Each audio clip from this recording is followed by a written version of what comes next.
না না না না না না, আমি যাবো না, আমি যাবো না। চলো বাবা একটা চা খাই। আরে না, চলো একটা চা খাই। আরে বাবা না। কেন? কেন?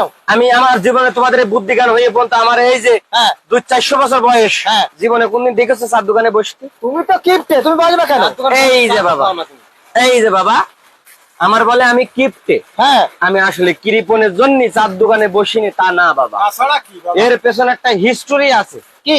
একটা ইতিহাস আছে। হ্যাঁ এই ইতিহাসটা আমি কাউকে বলি না, কারণ বললে মানুষ বিশ্বাস করে না, দুনিয়া কোন পৃথিবী। হ্যাঁ আমি বলি শোনো কাহিনী খালি। কি ইতিহাস বলো? এই চার দোকানে আমি বসিনি, এই চার দোকানে নাসার বিজ্ঞানীতে শুরু করে নিয়ে হ্যাঁ। রাজনীতিবিদ, হ্যাঁ তারপরে তোমার সুদখোর, ঘুষখোর, দখলখোর, হ্যাঁ। এই আছে তোমার আছে কি বিচার কেন্দ্র ওখানে, ডাক্তার ওখানে। তুমি শুধু যদি একবার বলো হ্যাঁ। যে আমার কেরাম শরীরটা জ্বর জ্বর ঠেকছে, দেখ বাবা এ বলবে রসুন বেটে দে, ও বলবে হ্যাঁ, খোয়া বেটে খা, ও বলবে বাল ছাল বেটে খা। বলে না? ঠিকই বলি। আচ্ছা, গ্রামের মানুষ নাকি সবচেয়ে সহজ সরল। তুমি শুধু একবার আই ঠেলে দেখো ও কতটা সরল, হ্যাঁ। ও দেখে দেবে তোমার। হ্যাঁ হ্যাঁ শহরের মানুষজন মনে করে গ্রামের লোক মনে হয় বোকা চন্দ্র মতন। হ্যাঁ তবে চার দোকানে বিভিন্ন গল্প।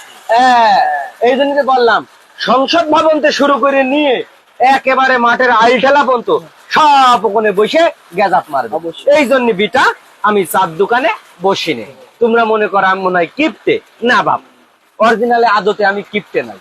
হ্যাঁ আমার বহুত টাকা পয়সা, লক্ষ লক্ষ কোটি কোটি টাকা, এটা স্বপ্নে, বাস্তব জীবনে।